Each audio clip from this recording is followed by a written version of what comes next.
जय भोलेनाथ। स्वागत है आप सभी का बरगदेश्वर महादेव मंदिर उन्नाव के YouTube चैनल पर। आज हम अपने दैनिक प्रवचन में पद्म पुराण का पावन पाठ आरंभ कर रहे हैं। हमारा उद्देश्य है कि 18 पुराणों का ज्ञान हम रोजाना आप तक वीडियो के माध्यम से पहुंचाते रहें। हर दिन शाम 5 बजे नई वीडियो और शाम 6:30 बजे लाइव आरती दर्शन भी अवश्य देखें। चलिए भक्तिपूर्ण यात्रा की ओर बढ़ते हैं। जय भोलेनाथ। भीष्म और पुलस्त्य का संवाद, सृष्टि क्रम का वर्णन तथा भगवान विष्णु की महिमा। अध्याय 2। सूत जी कहते हैं, महर्षियों, जो सृष्टि रूप मूल प्रकृति के ज्ञाता तथा इन भावात्मक पदार्थों के दृष्टा हैं, जिन्होंने इस लोकों की रचना की है, जो लोक तत्व के ज्ञाता तथा योगवेता हैं, जिन्होंने योग का आश्रय लेकर संपूर्ण चराचर जीवों की सृष्टि की है और जो समस्त भूतों तथा अखिल विश्व के स्वामी हैं, उन सच्चिदानंद परमेश्वर को मैं नमस्कार करता हूँ। फिर ब्रह्मा, महादेव, इंद्र, अन्य लोकपाल तथा सूर्यदेव को एकाग्रचित्त से नमस्कार करके ब्रह्मस्वरूप वेदव्यास जी को प्रणाम करता हूँ। उन्हीं से इस पुराण विद्या को प्राप्त करके मैं आपके समक्ष प्रकाशित करता हूँ। जो नित्य सत्सत स्वरूप अव्यक्त एवं सबका कारण है, वह ब्रह्म ही महत्तत्व से लेकर विशेष पर्यंत विशाल ब्रह्मांड की सृष्टि करता है। यह विद्वानों का निश्चित सिद्धांत है। सबसे पहले हिरण्यमय तेजो में अंड में ब्रह्मा जी का प्रादुर्भाव हुआ। वह अंड सब और जल से घिरा है। जल के बाहर तेज का घेरा और तेज के बाहर वायु का आवरण है। वायु आकाश से और आकाश भूतादि तामस अहंकार से घिरा है। अहंकार को महत्तत्व ने घेर रखा है और महत्तत्व अव्यक्त मूल प्रकृति से घिरा है। उक्त अंड को ही संपूर्ण लोकों की उत्पत्ति का आश्रय बताया गया है। इसके सिवा इस पुराण में नदियों और पर्वतों की उत्पत्ति का बारंबार वर्णन आया है। मनवंतरों और कल्पों का भी संक्षेप में वर्णन है। पूर्व काल में ब्रह्मा जी ने महात्मा पुलस्त्य को इस पुराण का उपदेश दिया था। फिर पुलस्त्य ने इसे गंगाद्वार हरिद्वार में भीष्म जी को सुनाया था। इस पुराण का पठन, श्रवण तथा विशेषता स्मरण धन, यश और आयु को बढ़ाने वाला एवं संपूर्ण पापों का नाश करने वाला है। जो द्विजंगों और उपनिषदों से चारों वेदों का ज्ञान रखता है, उसकी अपेक्षा वह अधिक विद्वान है जो केवल इस पुराण का ज्ञाता है। दो इतिहास और पुराणों के सहारे ही वेद की व्याख्या करनी चाहिए, क्योंकि वेद अल्पज्ञ विद्वान से ये सोचकर डरता रहता है कि कहीं यह मुझ पर प्रहार न कर बैठे, अर्थ का अनर्थ न कर बैठे। तात्पर्य ये कि पुराणों का अध्ययन किए बिना वेदार्थ का ठीक ठीक बात नहीं। ये सुनकर ऋषियों ने सूत जी से पूछा, मुने, भीष्म जी के साथ पुलस्त्य ऋषि का समागम कैसे हुआ? पुलस्त्य मुनि तो ब्रह्मा जी के मानस पुत्र हैं। मनुष्यों को उनका दर्शन होना दुर्लभ है। महाभाग, भीष्म जी को जिस स्थान पर और जिस प्रकार पुलस्त्य जी का दर्शन हुआ, वह सब हमें बतलाइए। सूत जी ने कहा, महात्माओं, साधुओं का हित करने वाली विश्वपावनी महाभागा गंगा जी जहाँ पर्वतमाला उनको भेद कर बड़े वेग से बाहर निकली है, वह महान तीर्थ गंगाद्वार के नाम से विख्यात है। पितृभक्त भीष्म जी वहीं निवास करते थे। वे ज्ञानोपदेश सुनने की इच्छा से बहुत दिनों से महापुरुषों के नियम का पालन करते थे। स्वाध्याय और तर्पण के द्वारा देवताओं और पितरों की तृप्ति तथा अपने शरीर का शोषण करते हुए भीष्म जी के ऊपर भगवान ब्रह्मा बहुत प्रसन्न हुए। वे अपने पुत्र मुनिश्रेष्ठ पुलस्त्य जी से इस प्रकार बोले, बेटा, तुम कुरुवंश का भार वहन करने वाले वीरवर देवव्रत के, जिन्हें भीष्म भी कहते हैं, समीप जाओ। उन्हें तपस्या से निवृत्त करो और इसका कारण भी बतलाओ। महाभाग भीष्म अपनी पितृभक्ति के कारण भगवान का ध्यान करते हुए गंगाद्वार में निवास करते हैं। उनके मन में जो जो कामना हो उसे शीघ्र पूर्ण करो, विलंब नहीं होना चाहिए। पितामह का वचन सुनकर मुनिवर पुलस्त्य जी गंगाद्वार में आए और भीष्म जी से इस प्रकार बोले, वीर, तुम्हारा कल्याण हो, तुम्हारे मन में जो इच्छा हो उसके अनुसार कोई वर मांगो। तुम्हारी तपस्या से साक्षात भगवान ब्रह्मा जी प्रसन्न हुए हैं। उन्होंने ही मुझे यहाँ भेजा है। मैं तुम्हें मनोवांछित वरदान दूंगा। पुलस्त्य जी का वचन मन और कानों को सुख पहुंचाने वाला था। उसे सुनकर भीष्म ने आंखें खोल दी और देखा पुलस्त्य जी सामने खड़े हैं। उन्हें देखते ही भीष्म जी उनके चरणों पर गिर पड़े। उन्होंने अपने संपूर्ण शरीर से पृथ्वी का स्पर्श करते हुए उन मुनि श्रेष्ठ को साष्टांग प्रणाम किया और कहा, भगवान, आज मेरा जन्म सफल हो गया। ये दिन बहुत ही सुंदर है, क्योंकि आज आपके विश्ववंद्य चरणों का मुझे दर्शन प्राप्त हुआ है। आज आपने दर्शन दिया और विशेषतः मुझे वरदान देने के लिए गंगा जी के तट पर पदार्पण किया। इतने से ही मुझे अपनी तपस्या का सारा फल मिल गया। ये कुश की चटाई है, इसे मैंने अपने हाथों बनाया है और जहां तक हो सका है इस बात का भी प्रयत्न किया है कि यह बैठने वाले के लिए आराम देने वाली हो, अतः आप इस पर विराजमान हो। ये पलाश के दोने में अर्घ्य प्रस्तुत किया गया है। इसमें दूध, चावल, फूल, कुश, सरसों, दही, शहद, जौ और दूध भी मिले हुए हैं। प्राचीन काल के ऋषियों ने ये अष्टांग अर्घ्य ही अतिथि को अर्पण करने योग्य बतलाया है। अमित तेजस्वी भीष्म के ये वचन सुनकर ब्रह्मा जी के पुत्र पुलस्त्य मुनि कुशासन पर बैठ गए। उन्होंने बड़ी प्रसन्नता के साथ पाद्य और अर्घ्य स्वीकार किया। भीष्म जी के शिष्टाचार से उन्हें बड़ा संतोष हुआ। वे प्रसन्न होकर बोले, महाभाग, तुम सत्यवादी, दानशील और सत्य प्रतिज्ञा राजा हो। तुम्हारे अंदर लज्जा, मैत्री और क्षमा आदि सद्गुण शोभा पा रहे हैं।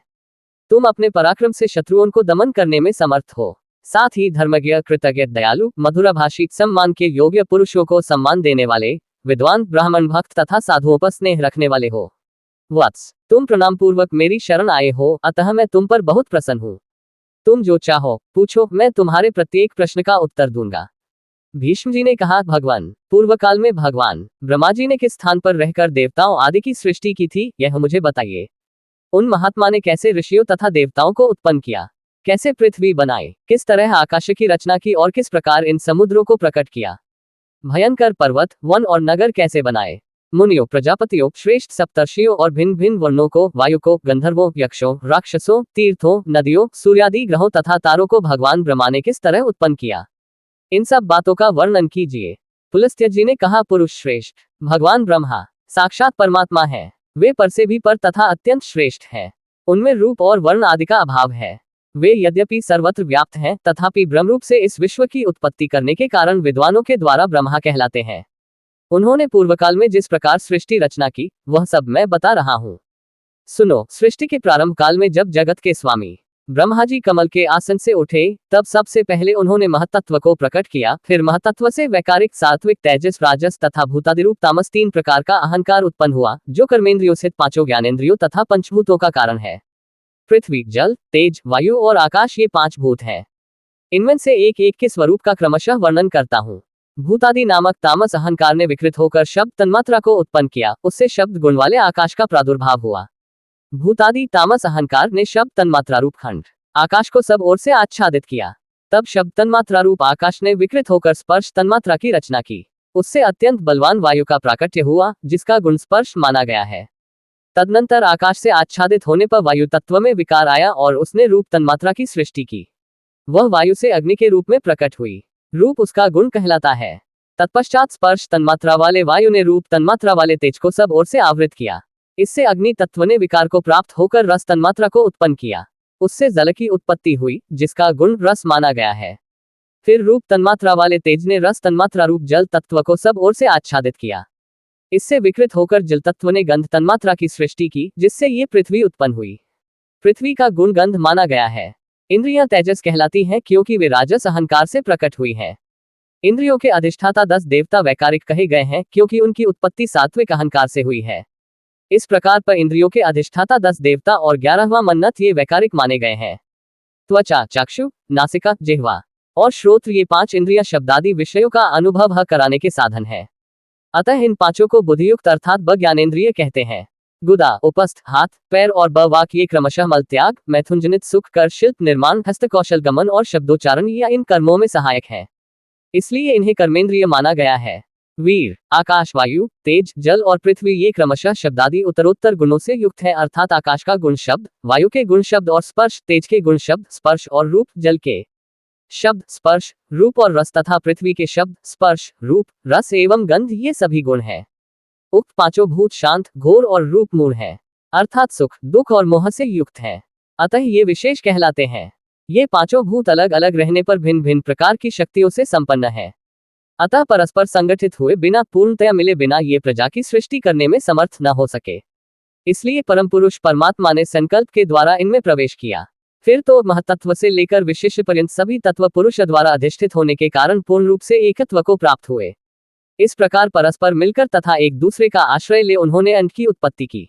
भीष्म जी, उस अंड में ही पर्वत और द्वीप आदि के सहित समुद्र, ग्रहों और तारों सहित संपूर्ण लोक तथा देवता, असुर और मनुष्यों सहित समस्त प्राणी उत्पन्न हुए हैं। वह अंड पूर्व की अपेक्षा 10 गुने अधिक जल, अग्नि, वायु, आकाश और भूतादि अर्थात तामस अहंकार से आवृत है। भूतादि महतत्व से घिरा है तथा इन सब के सहित महतत्व भी अव्यक्त, प्रधान या मूल प्रकृति के द्वारा आवृत है। भगवान विष्णु स्वयं ही ब्रह्मा होकर संसार की सृष्टि में प्रवृत्त होते हैं तथा जब तक कल्प की स्थिति बनी रहती है, तब तक वे ही युग युग में अवतार धारण करके समूची सृष्टि की रक्षा करते हैं। वे विष्णु सत्वगुण धारण किए रहते हैं, उनके पराक्रम की कोई सीमा नहीं है। राजेंद्र, जब कल्प का अंत होता है, तब वे ही अपना तमः प्रधान रौद्र रूप प्रकट करते हैं और अत्यंत भयानक आकार धारण करके संपूर्ण प्राणियों का संहार करते हैं। इस प्रकार सब भूतों का नाश करके संसार को एकार्णव के जल में निमग्न कर वे सर्वरूपधारी भगवान स्वयं शेषनाग की शैया पर शयन करते हैं। फिर जागने पर ब्रह्मा का रूप धारण करके वे नए सिरे से संसार की सृष्टि करने लगते हैं। इस तरह एक ही भगवान जनार्दन सृष्टि, पालन और संहार करने के कारण ब्रह्मा, विष्णु तथा शिव नाम धारण करते हैं। वे प्रभु सृष्टा होकर स्वयं अपनी ही सृष्टि करते हैं, पालक होकर पालनीय रूप से अपना ही पालन करते हैं और संहारकारी होकर स्वयं अपना ही संहार करते हैं। पृथ्वी, जल, तेज, वायु और आकाश सब वे ही हैं, क्योंकि अविनाशी विष्णु ही सब भूतों के ईश्वर और विश्वरूप है। इसलिए प्राणियों में स्थित सर्ग आदि भी उन्हीं के सहायक। आशा है आज का पद्म पुराण पाठ आपके जीवन में शांति और आशीर्वाद लाएगा। कृपया चैनल को लाइक, शेयर और सब्सक्राइब अवश्य करें। शाम 6:30 बजे लाइव आरती दर्शन में जरूर जुड़ें। फिर मिलेंगे कल शाम 5 बजे एक नए अध्याय के साथ। जय भोलेनाथ।